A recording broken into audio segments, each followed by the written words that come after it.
네. 자, 오늘 말씀은 이제 사도신경 사실 11번째 시간에 볼 텐데요. 제목은 그리스도인의 부활입니다. 그래서 원래 이 사도신경에는 아주 짧은 구절이 나오죠. 몸이 다시 사는 것과 결국 몸이 다시 사는 것을 믿사옵나이다 하는 그런 구절입니다. 그래서 그러니까 예수를 믿는 우리 그리스도인들에게는 바로 이 몸의 부활이 어떤 의미가 있는가 이런 걸 한번 생각을 해보고자 합니다. 자, 그래서 인간을 이제 두 가지 또는 세 가지로도 이렇게 되어 있다고 이렇게 나누기도 하죠. 그 몸과 영혼 이렇게 나눌 수 있죠. 또 영혼을 또 영과 혼으로 나누기도 하는데 일단 크게 몸과 영혼으로 나눌 수 있습니다.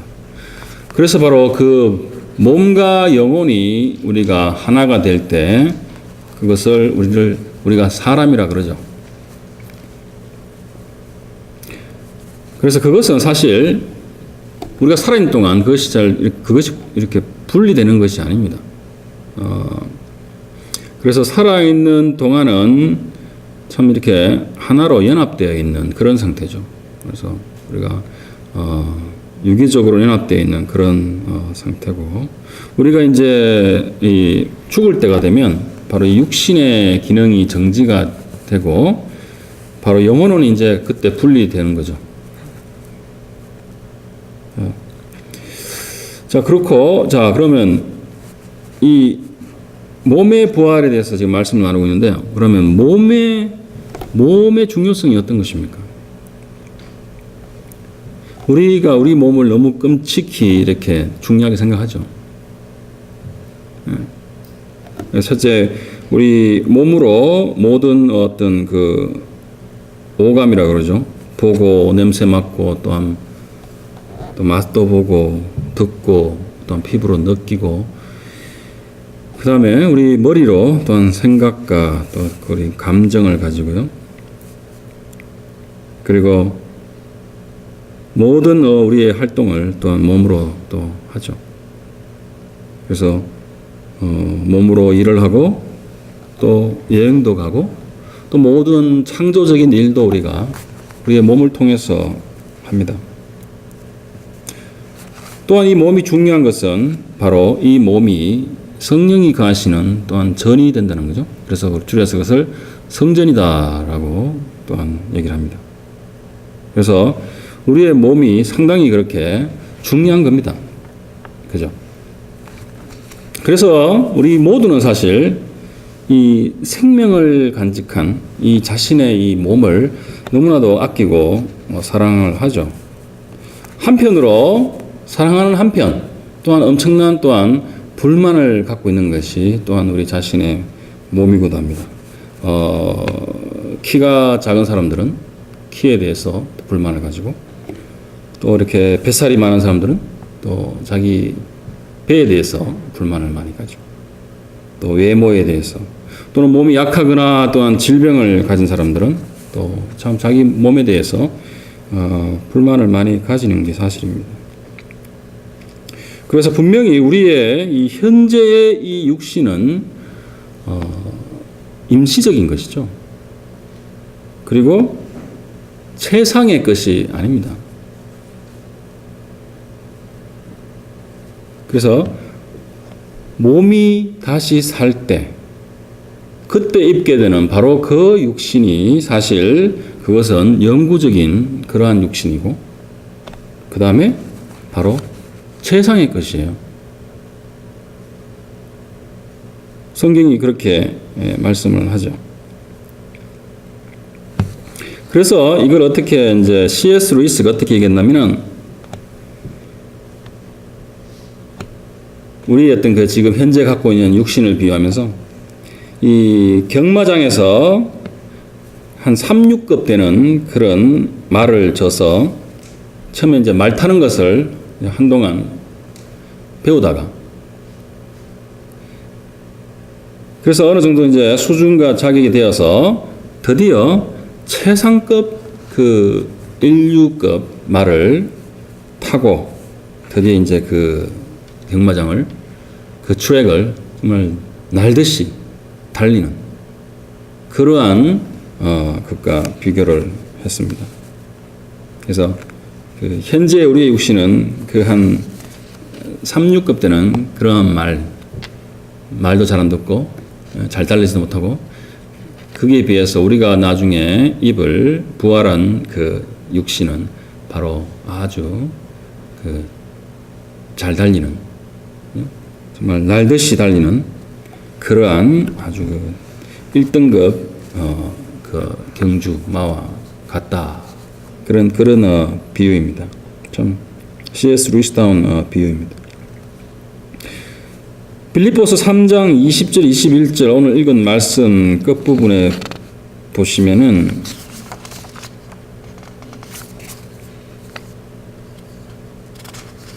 그런 말씀 있죠. 바로 그러나 우리의 시민권은 하늘에 있는지라 거기로부터 구원하는 자 곧 주 예수 그리스도를 기다리노니 그는 만물을 자기에게 복종하게 하실 수 있는 자의 역사로 우리의 낮은 몸을 자기 영광의 몸의 형체와 같이 변하게 하시리라 라는 말씀이 있어요. 바로 우리의 이 낮은 이 인간의 이 몸, 이 육신을 바로 예수 그리스도의 그 영광의 그 몸의 형체와 같이 변하게 하시리라 라고 바울이 바로 빌립보서 이 3장 21절 말씀에 분명히 선언하고 있습니다. 그래서 우리가 우리의 몸이 종말에 가서 분명히 정말 이렇게 좋은 것으로 바로 예수 그리스도의 그 부활하신 몸 같은 그 육신을 우리가 입게 된다는 것이에요. 그래서 정말 이 일생 동안에 육신의 어떤 그런 핸디캡이나 또는 컴플렉스나 여러 가지 또 약함이나 참 그랬던 사람들은 정말 이 몸을 우리가 입을 때 너무너무 기쁘겠죠. 뭐 여러분들은 각자 별 자신의 그 몸에 대해서 불만이 전혀 없으면 좀 덜 그럴 수도 있겠지만 정말 이 몸에 이 다시 사는 것, 몸이 다시 사는 것, 그러니까 이 몸의 부활 이것은 정말 너무나도 좋은 것입니다. 그래서 우리가 예수님의 부활을 믿고 참 하지만 내 자신의 이 육신 한계가 있는 참 뭔가 부족한 이 육신이 정말 부활해서 정말 새로운 예수 그리스도의 그 육신을 입고 영원히 또 죽지 않고 썩지 않는 그러한 육신을 입는다는 것은 정말 상상만 해도 너무나 좋은 것입니다. 그리고 그보다 더 큰 상이 없고요. 아까도 말씀드렸듯이 우리가 이 몸으로 모든 걸 하지 않습니까? 그 모든 또한 여러 가지 행복을 누리고 그래서 우리가 종국에 물론 죽고 난 다음에 우리가 영원히 천국에서 참 그 찬란하고 아름다운 곳에서 참 지고의 행복한 시간을 우리가 누리겠지만 그 이후에 이 약속, 이 육신의 부활 이것이 너무나 멀리 있는 것 같고 그래서 우리가 이것을 잘 피부로 못 이렇게 느끼는 것 같아요. 그렇지만 이것은 너무나 굉장한 것입니다. 그래서 제가 우리가 몸으로 하는 그런 것들, 몸의 중요성 이런 것들을 말씀을 드리는 것입니다. 그만큼 이렇게 몸의 부활이 정말 좋은 것이고 그리고 이것은 또 진리고 실제적으로 일어날 것으로 우리는 다 믿고 있죠. 자, 그래서 그러면 혹시나 또 잘 이런 언제 몸의 부활이 일어나고 또 이런 것들에서 모르시는 분들이 있을까봐 제가 잠깐 말씀을 드리도록 하겠습니다. 우리의 몸의 부활이 언제 일어나는가? 바로 고린도전서 15장 말씀. 고린도전서 15장이 바로 부활장이라는 장인데요. 거기 51절과 52절에 성경에 이렇게 나와 있어요. 보라, 내가 너에게 비밀을 말하노니 우리가 다 잠잘 것이 아니요 마지막 나팔에 순식간에 호련히 다 변화되리니 나팔 소리가 나매 죽은 자들이 썩지 아니할 것으로 다시 살아나고 우리도 변화되리라 라고 사도 바울이 이렇게 선포하고 있습니다. 그래서 인간이 살다가 죽으면 어떻게 됩니까? 몸은 땅에 묻혀서 이제 썩게 되고요. 그 다음에 이제 이것을 우리는 육신이 잠든다 이렇게 표현을 합니다. 그렇지만 우리의 영혼은, 인간의 영혼은 바로 예수 그리스도가 계신 그 낙은 또는 천국으로 바로 간다고 제가 말씀을 드렸죠. 그리고 예수 그리스도 안에 있지 않은 영혼들은 바로 구약에서 소울이라고 했고 또한 헬라어로 하데스라고 부르는 그러한 개념의 지옥으로, 그 어두운 곳으로, 부활의 때까지 대기 장소로 그러한 곳으로 가게 됩니다. 예, 너무나도 생각만 해도 너무나 답답하고 좀 깝깝하죠. 그리고 비로소 인간의 역사를 마무리하실 때, 인간의 역사는 분명히 시작이 있었고 또한 분명히 끝이 있을 것입니다.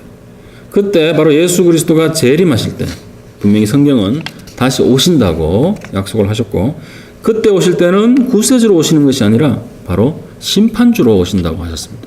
그래서 심판주로 오셨을 때 바로 모든 자의 부활이 일어납니다.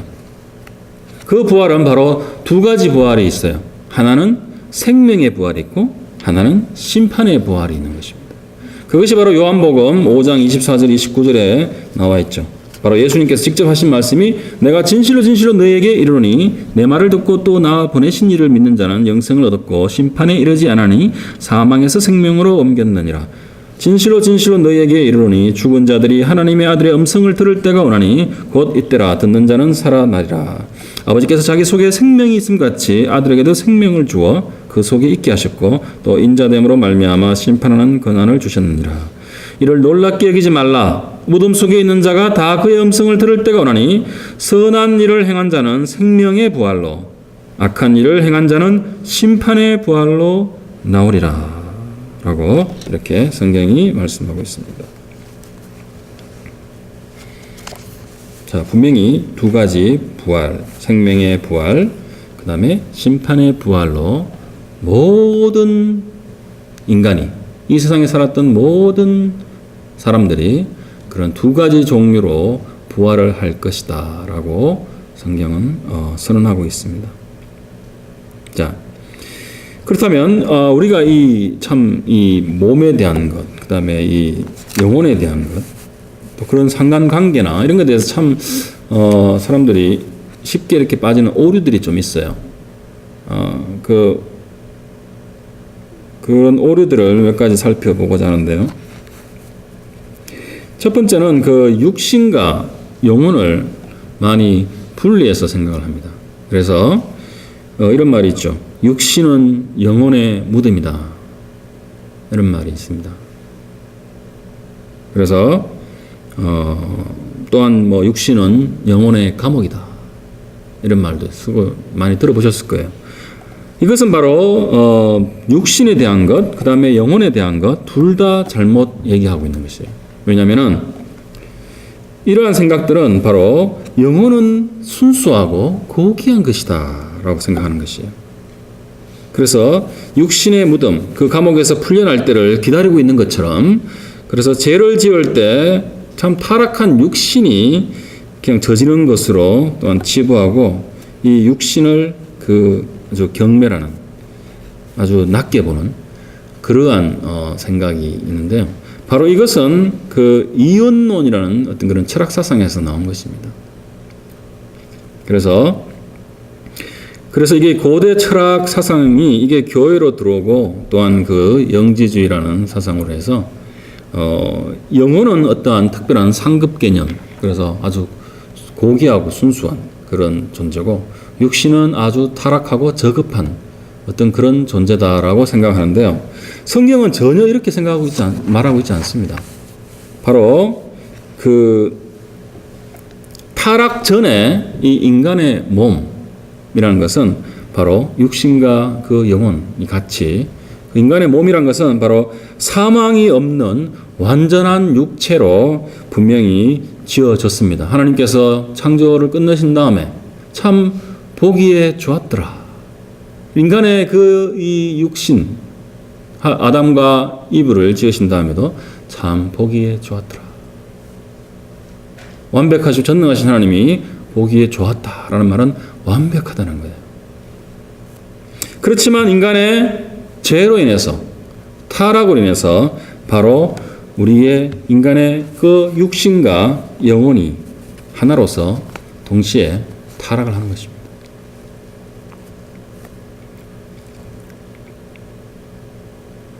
그래서 우리가 이 이언론에 빠져 있는 그런 사고는 바로 이렇게 생각합니다. 우리가 예수를 믿고 거듭날 때 영혼이 거듭나서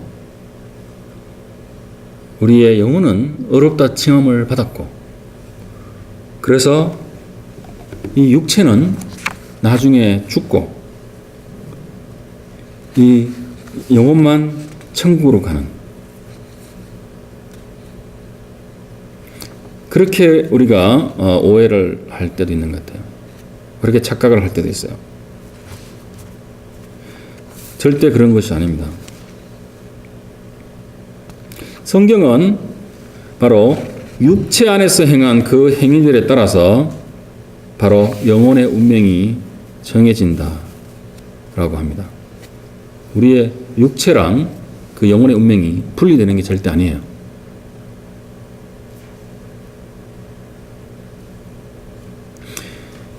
그리고 그렇게 운명이 정해지고 또한 심판을 받게 되는 거죠.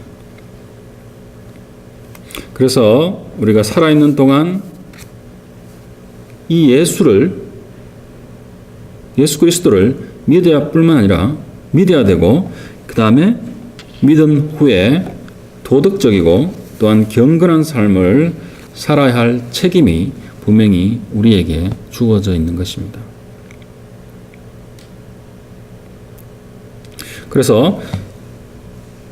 그렇지만 그 육신의 그 소욕이라고 부르죠.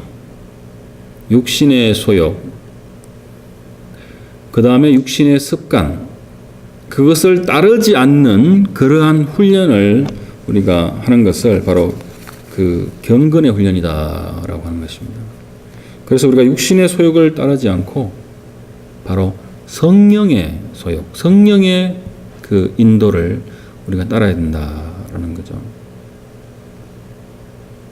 그러는 가운데 우리의 몸, 우리의 영혼은 이제 이렇게 날마다 이렇게 더욱더 깨끗하게 만들어져 가는 것이에요. 더욱더 순수하게. 그래서 purifying 한다는 것이 그겁니다. 그렇지만 완벽하게 그렇게 순수하게 되지 않죠. 그렇지만 계속해서 우리가 그렇게 만들어 가야 되는 의무가 있는 것입니다. 그래서 영적 훈련이라는 것은 바로 우리의 몸과 영혼 전부를 대상으로 해야 되고요. 바로 그것을 합했을 때 그것이 바로 나입니다.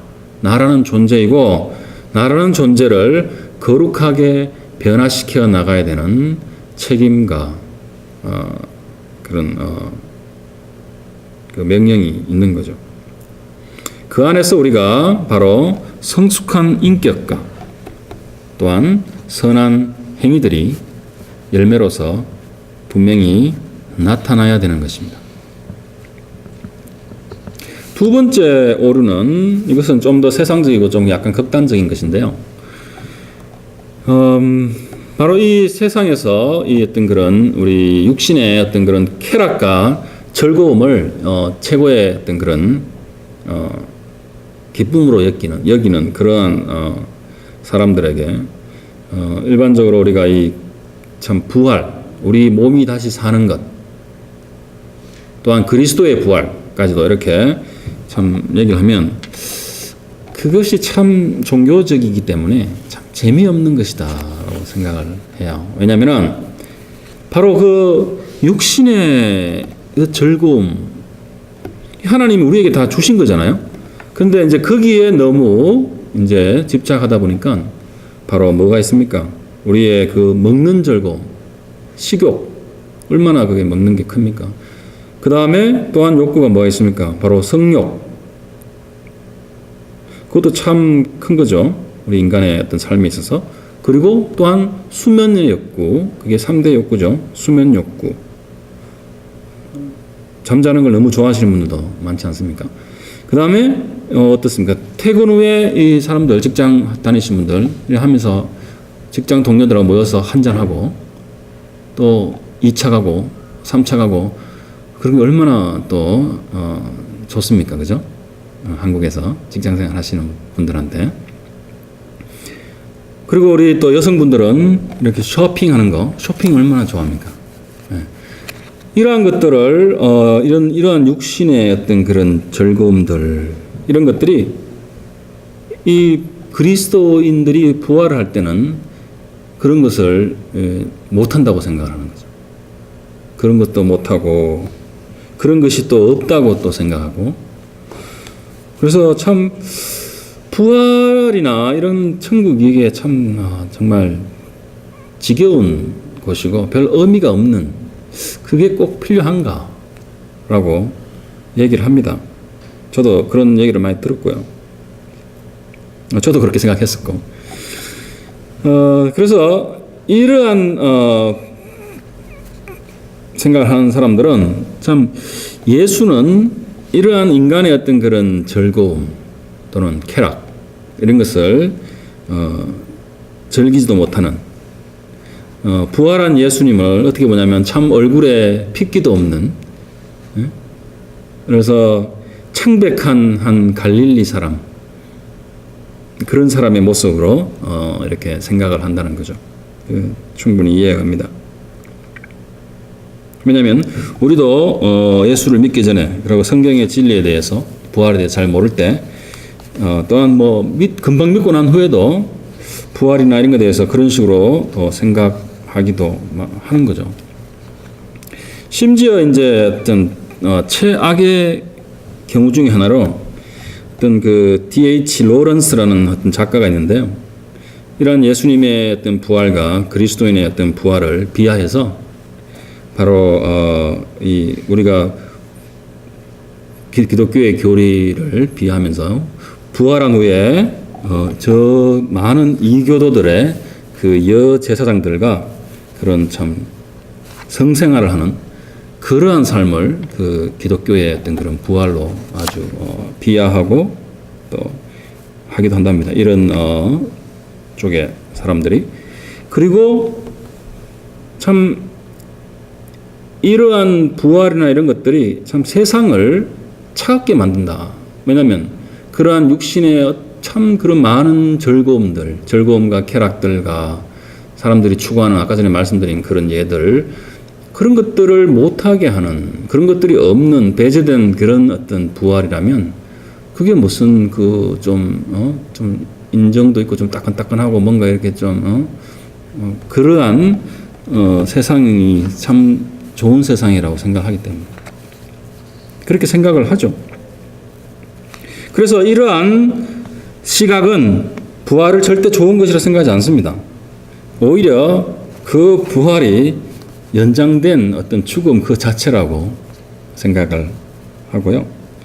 바로 오히려 이 즐거운 세상보다 더 나쁜 곳이 바로 그 부활한 그런 세상이다라고 생각을 한다고 합니다. 자, 그것도 분명히 극단적이지만 분명히 이렇게 생각하시는 분들이 많이 있어요, 이 세상에는. 근데 성경에서는 뭐라고 합니까?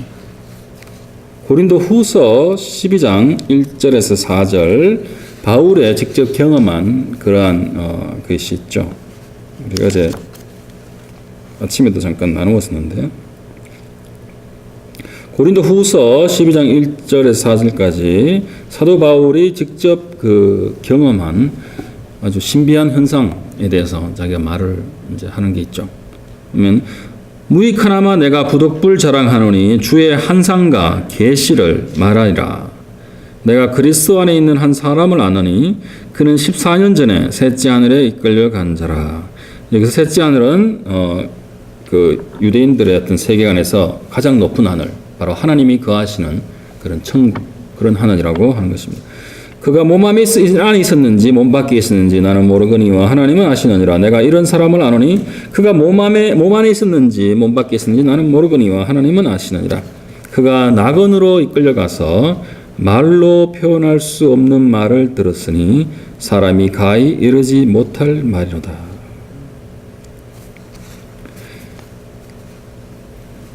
사도 바울이 어떤 사람입니까?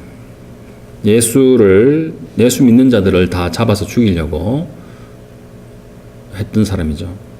그렇지만 다마스크로 가는 그 길에서 부활하신 예수님이 나타나서 예수님을 만나죠. 그래서 인생이 바뀌고 예수의 사도, 예수 그리스도의 사도가 되어서 평생 선교를 하고 결국 AD 60년경에 로마에서 목이 베어서 순교한 사람입니다. 그리고 신약 성경에 참 많은 부분을 또 쓰신 분이죠. 이러한 분이 그 수많은 고난과 고통 속에서 예수님께서 이 사람을 이끌고 올라가서 천국을 보여주신 거죠. 그래서 말로 표현할 수 없는 말이 그게 어떤 말이냐면은 그런 말입니다. 말로 표현할 수 없는 말. 너무나 그것이 굉장하기 때문에 인간의 말로는 절대 이렇게 표현할 수 없을 그러한 것을 보았고 또한 사람이 가히 이르지 못할 말이로다라는 것은 또한 그것이 허락되지 않았다. 비밀이다라는 거죠. 자, 그렇게 그 천국을 봤어요. 그래서 그것은 정말 그리스도인들만이 누릴 수 있는 엄청난 축복된 그러한 경험할 수 있는 그러한 세상이죠. 그리고 또한 우리가 부활을 했을 때 부활의 몸으로 또한 새하늘과 새 땅에서 엄청난 그러한 축복을 누릴 수 있는 그러한 삶이 벌써 우리들에게는 예정이 되어 있는 것입니다. 우리가 피부로 잘 못 느껴서 우리가 잘 많이 생각하지 않고 있는 부분이기도 합니다. 자, 그렇다면은 이것을 우리가 어떻게 더 잘 느낄 수 있을까요? 그것은 바로 예수님의 이 지상에서 살으셨던 그 삶을 우리가 곰곰이 살펴보면 알 수 있습니다. 바로 예수 그리스도는 인간이 살 수 있는 최상의 삶을 사셨어요. 공생의 3년간. 바로 최고의 그 사랑의 삶을 사셨고요. 또한 최고의 희생의 삶을 사셨고 또 인생을 마무리하셨죠. 바로 이 타락한 이 세상 속에서도 예수님은 그러한 삶을 사셨습니다. 그래서 우리의 부활이 바로 그리스도의 그 영광의 몸과 같이 된다는 것은 바로 예수 그리스도의 그 부활하신 그 몸, 아까 우리가 말씀 읽었듯이 그 몸을 우리가 똑같이 입는다는 것, 그것뿐만이 아니라 바로 우리가 예수 그리스도께서 지상에서 이미 보여주셨던 그 예수 그리스도의 인격과 그리고 그 사랑과 또 그 거룩함을 우리 그리스도인이 똑같이 누릴 수 있게 된다는 것입니다. 그것이 바로 부활의 참된 그 영광인 것이에요. 부활의 엄청난 축복인 것이고 엄청난 선물인 것입니다.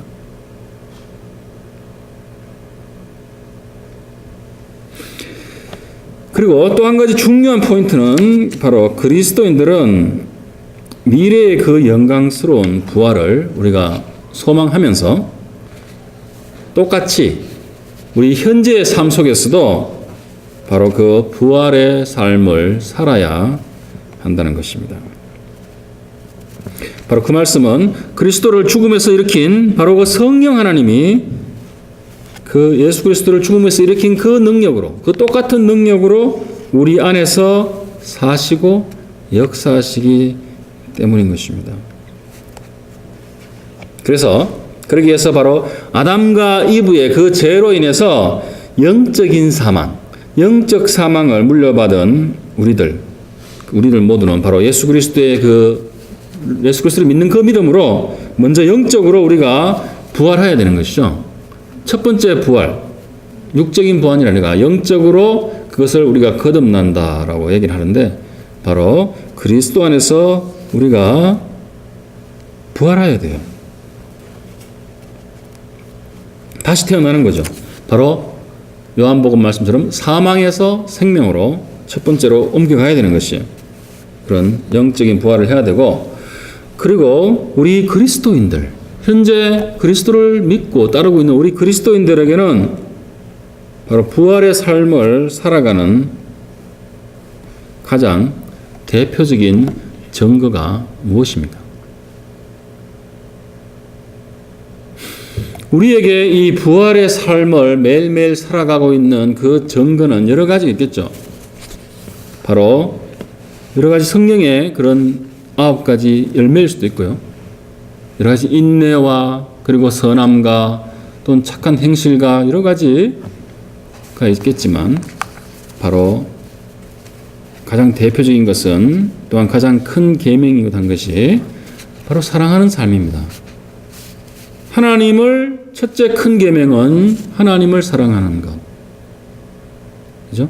내 모든 것을 다해서 모든 마음과 혼과 모든 것을 다해서 하나님을 사랑하는 것. 그래서 우리가 지난주에 사실 하나님의 사랑을 경험하는 것에 대해서 제가 말씀을 들었고 오늘은 바로 그 두 번째 큰 계명이죠. 하나님 사랑 다음에 바로 내 이웃을 내 몸같이 사랑하라라는 예수님의 그 두 번째 가장 큰 계명, 바로 이웃을 사랑하는 삶입니다. 원대한 승리라는 책을 쓴 그 부에크너라는 저자는 사랑을 4가지로 정리하였습니다. 그래서 첫 번째 사랑은요, 바로 동등한 사람들 사이에 그 사랑하는 그런 정말 인간적인 그런 사랑입니다. 친구들이나 아니면 형제들 간에. 그래서 이 사랑은 바로 내가 사랑하는 자들, 그리고 사랑스러운 자들을 내가 사랑하는 것이에요. 그래서 이 사랑은 바로 이 세상 사람들에게 미소를 줍니다. 자, 그리고 두 번째 사랑은 자기보다 못한 처지의 사람들을 사랑하는 것을 얘기하는 건데요. 바로 이 사랑은 정말 아름다운 사랑이다라는 것이죠.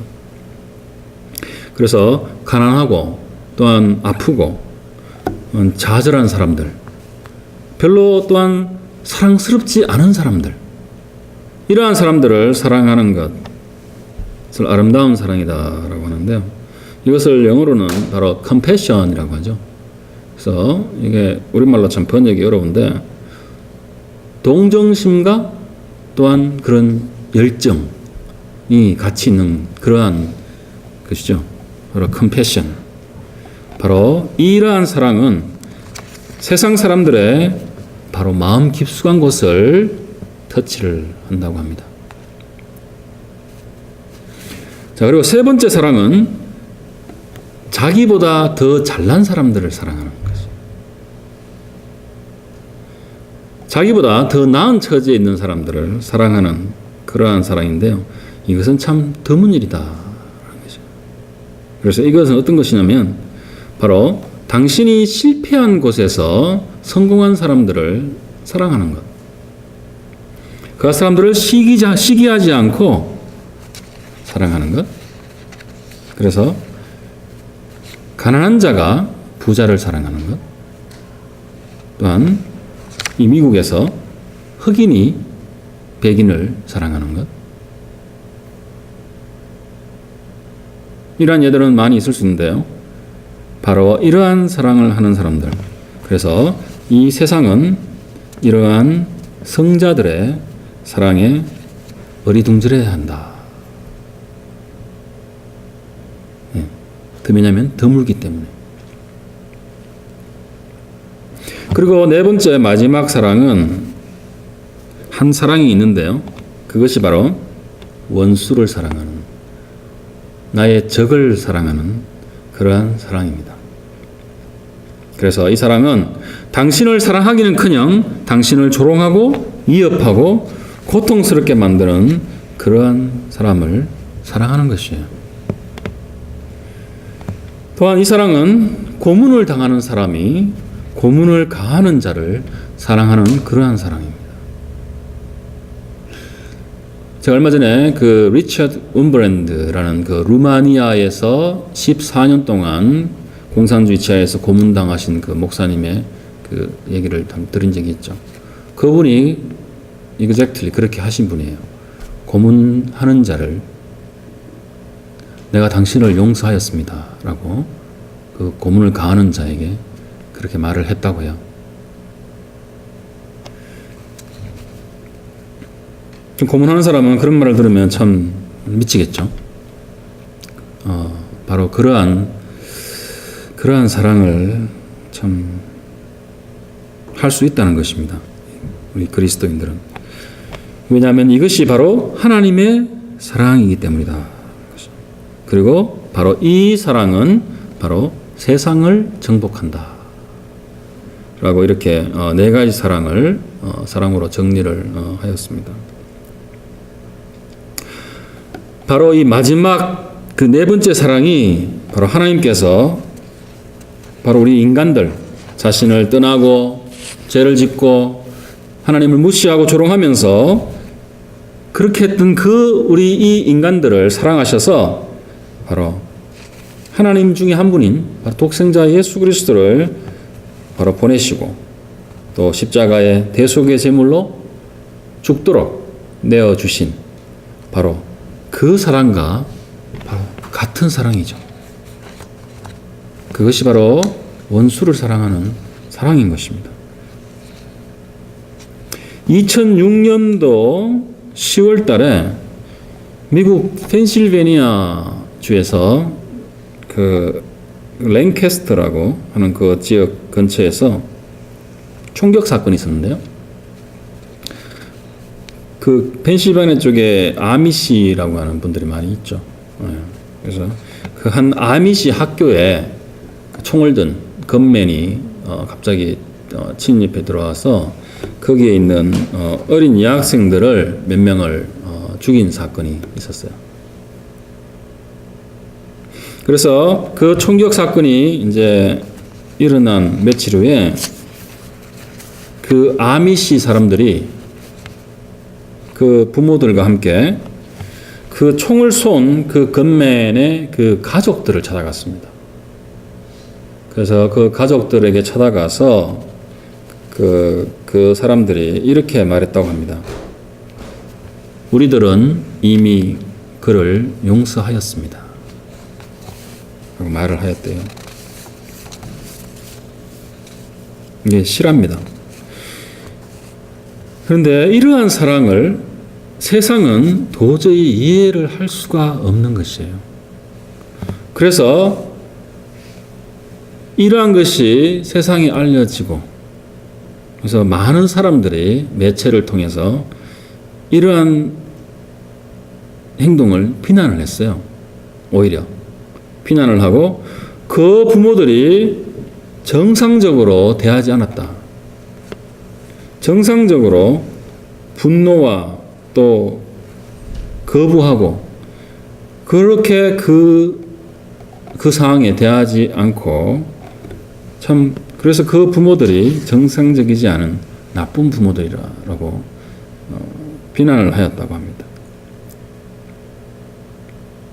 그것이 참 이 세상에 우리가 익히 알고 있는 사랑과 바로 그리스도인들이 해야 되는 그런 사랑의 참 큰 차이점인데요. 참 이것은 남의 일이니까 우리가 쉽게 얘기를 합니다. 그래서 이것이 정말 그렇게 실천하기 쉬운 일이겠어요? 만약 여러분의 남편이나 아내가 또는 여러분들의 아이들이 누군가에게 그러한 상처나 아니면 정말 총을 맞았다든지 그래 죽었다면 어떻게 하겠습니까? 당장 총이라도 구입해서 달려가서 복수하고 싶지 않겠습니까? 그게 자연스러운 인간의 마음입니다. 그렇지만 그 아미시 그 사람들은 그 고통을 신앙 안에서 감내하였고 그리고 나아가서 그렇게 용서와 사랑의 메시지를 전하였던 것입니다. 참 이것이 바로 그리스도인의 사랑이다라고 제가 감히 말씀을 드릴 수가 있고요. 이것이 가능한 이유는 바로 우리 그리스도인들에게 그 부활의 약속이 주어져 있기 때문입니다. 왜냐하면 이 세상이 눈에 보이는 세상이 다가 아니기 때문입니다. 또 끝이 아니고 제가 아까 전에 말씀드렸듯이 그 영광스러운 그 엄청난 축복에 그 우리 몸이 다시 사는 그 부활이 우리에게 확실히 약속되어져 있기 때문이죠. 그렇기 때문에 우리는 그러한 사랑조차 할 수 있게 되는 것입니다. 그러한 사랑까지 우리가 우리의 그 같은 그리스도인 동료들이 하고 있죠. 세상에서.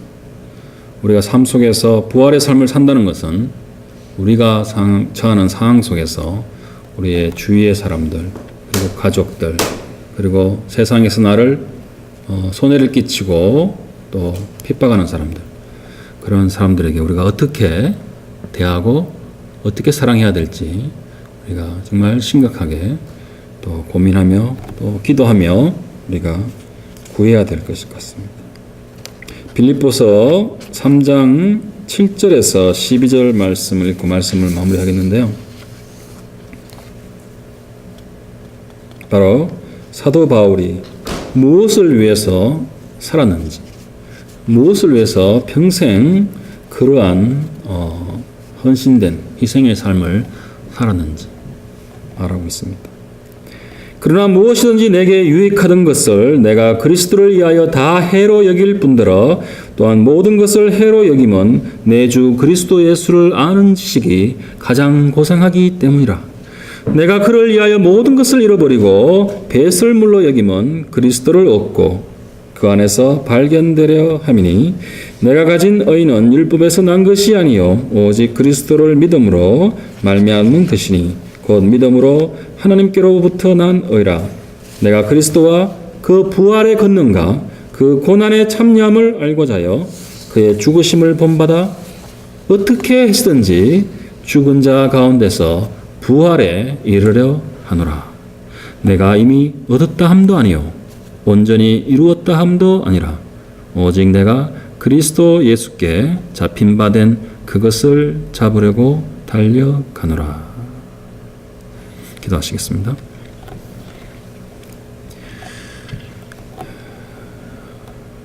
전능하시고 부활을 우리에게 선물로 주시는 하나님 아버지 감사드립니다. 정말 이 세상의 많은 그리스도인들이 참 많은 역경과 숱한 그런 핍박과 박해 가운데서도 하나님의 사랑을 실천하며 또한 부활의 그 약속을 간직하고 정말 이 세상 속에서 내 이웃을 내 몸과 같이 사랑하는 그런 삶을 살았습니다. 주님, 좀 저희의 이 약한 이 몸과 우리의 마음을 주님 받아주시고 정말 우리 속에 내주하신 성령의 인도하심과 또 예수 그리스도를 사망에서 생명으로 이끄신 그 부활의 능력으로 정말 우리 그리스도인들이 주님의 그 능력과 사랑의 힘으로 오늘과 남은 생애를 넉넉히 살아갈 수 있는 또한 그러한 삶이 될 수 있도록 주님 축복하여 주시기를 간절히 기도드립니다. 모든 말씀 예수님 이름으로 기도드렸습니다. 아멘.